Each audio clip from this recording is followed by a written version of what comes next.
ஜீவவசனம் கூறுவோம், சகோதரரே சேர்ந்தே எக்காலம் ஊதுவோம்.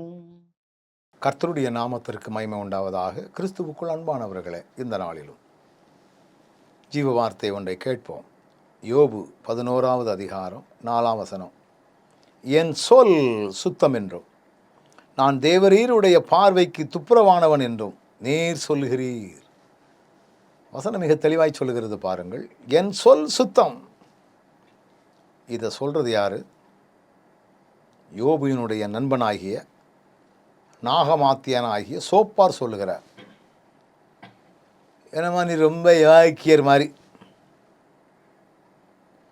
நான் ரொம்ப ஆண்டவருக்கு முன்னால் ரொம்ப நல்லவன் மாதிரி நீர் சொல்லுறீர் ஐயா அப்படின்னு நண்பன் என்ன செய்கிறார்? சொல்லுகிறார். ஆண்டவர் சாத்தானுக்கு முன்பதாக யோபுவை சவாலாய் நிறுத்தினார். தவறு செய்யாதவன், ஆண்டவரை சார்ந்து வாழ்ந்தவன், ஆண்டவருக்காகவே அப்படிங்கிற எண்ணத்தில் வாழ்ந்தவன். இப்போ அவனை போய் நண்பர்கள் எல்லாரும் குற்றம் சுமத்துகிறார்கள். அதில் இவன் சொல்கிற ஒரு வார்த்தை என்ன? நீ சொல்கிறதெல்லாம் சுத்தமாக இருக்கும், சரியாக இருக்குன்னு சொல்லாதையும், நான் ரொம்ப யோக்கியன்னு சொல்லாதையும் அப்படின்னு சில ஆலோசனைகளை சொல்கிறார். ஆனால் உண்மை என்ன? யோபு நீதிமான், உத்தமன், கர்த்தருக்கு பயந்தவன்.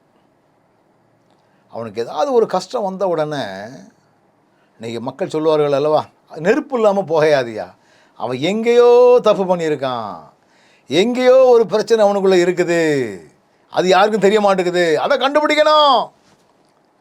அப்படி தான் யோபுவினுடைய நண்பனாகிய சோப்பார் சொல்லுகிறார். சில நேரங்களில் கர்த்தரையே சார்ந்து இருக்கிறதுனால சில நெருக்கடியான காரியங்கள், சில வகையான சூழலுக்குள்ளே, விரும்பாத பாதைகளுக்குள்ளே கூட நம்ம போக வேண்டியது வரும்.